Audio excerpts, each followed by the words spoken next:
जब ममता बंगाल से निकलती हैं तो कांग्रेस खेमे में खलबली मच जाती है। पिछली बार दिल्ली आई तो कांग्रेस में जमकर सेंधमारी की थी। अब उनका ये मुंबई दौरा है। नजरें इस बात पर हैं कि अब महाराष्ट्र कांग्रेस में सेंधमारी होगी। ममता लगातार कांग्रेस को झटके दे रही हैं और आज मुंबई दौरे में सीएम उद्धव ठाकरे और एनसीपी अध्यक्ष शरद पवार के साथ भी ममता की मुलाकात होनी है। सवाल यह है कि इन मुलाकातों का असर ममता के मिशन दिल्ली पर क्या पड़ने वाला है।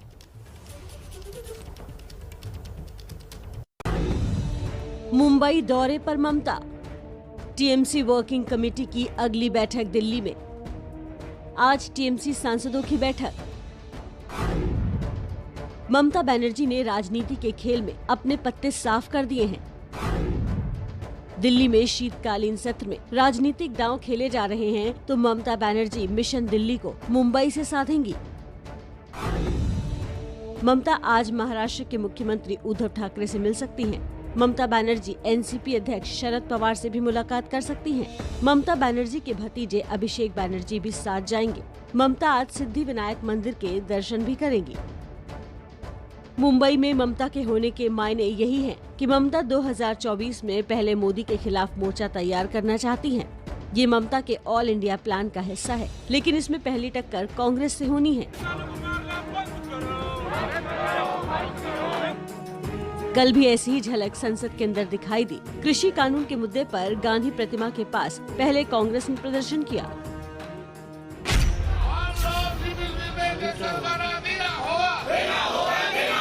और फिर कुछ देर बाद उसी जगह टीएमसी ने प्रदर्शन किया, जबकि दोनों की मांग और मुद्दे एक थे। साफ है कि टीएमसी कांग्रेस के झंडे तले चलने को तैयार नहीं है।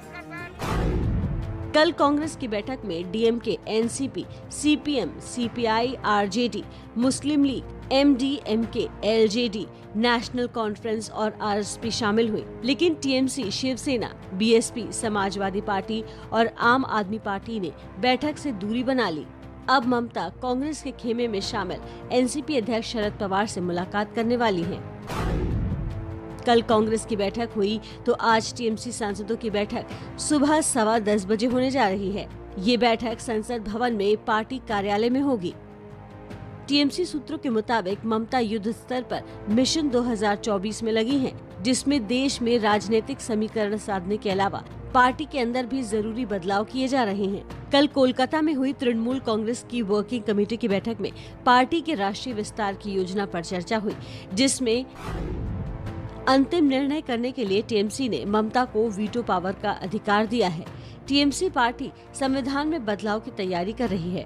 वर्किंग कमेटी के सदस्यों की संख्या भी 21 की जाएगी। साथ ही वर्किंग कमेटी की अगली बैठक दिल्ली में करने का ऐलान किया गया है।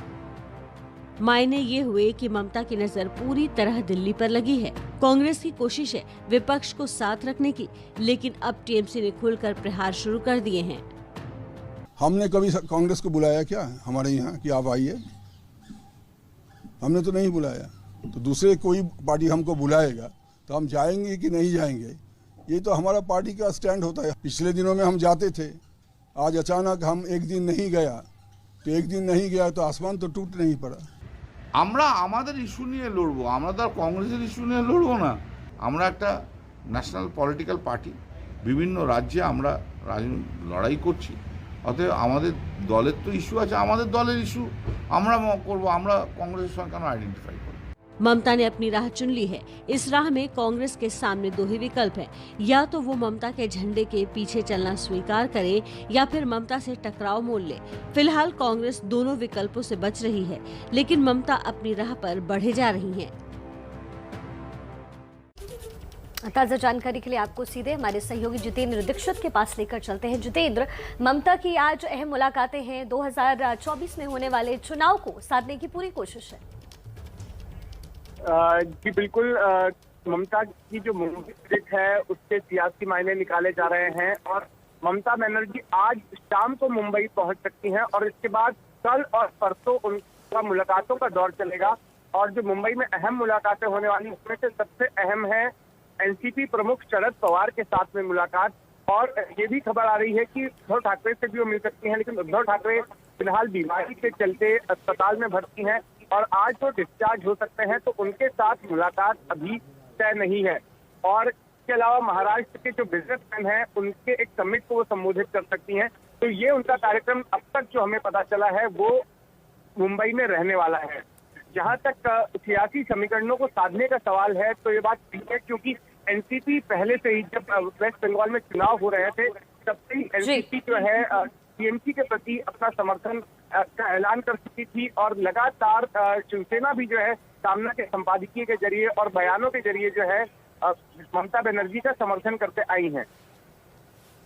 जी जितेंद्र, बहुत धन्यवाद आपका इस पूरी जानकारी के लिए। जितेंद्र दीक्षित हमारे सहयोगी पूरी जानकारी दे रहे थे। ममता बनर्जी आज वहां पर पहुंचेंगी, उनकी मुलाकात शरद पवार से भी होगी, उद्धव ठाकरे से भी होगी। अब देखना होगा क्या बीजेपी के लिए एक नई चुनौती, लेकिन माइनस कांग्रेस, ये सियासी समीकरण कैसे बनता है उसको समझना होगा। ममता जब दिल्ली आई थी तो भी कांग्रेस को तगड़ा झटका लगा था। आइए आपको दिखाते हैं कि पिछले दिनों में ममता ने कांग्रेस में कहां-कहां सेंधमारी की। हरियाणा कांग्रेस के मजबूत नेता अशोक तंवर अब ममता के साथ हैं। उत्तर प्रदेश के ललितेश त्रिपाठी को ममता अपने खेमे में ले चुकी है। गोवा से ली जिन्हो फिलेरियो टीएमसी से सांसद भी बन चुके हैं। बिहार कांग्रेस से कीर्ति आजाद तृणमूल के सिपाही बन गए। पश्चिम बंगाल में पूर्व राष्ट्रपति अभिजीत मुखर्जी की भी नेता अब ममता बनर्जी है। कभी कांग्रेस की महिला विंग की अध्यक्ष रही सुष्मिता देव भी ममता की सेनापति बन चुकी है और अब मेघालय से मुकुल संगमा और 11 विधायक टीएमसी में शामिल हुए हैं।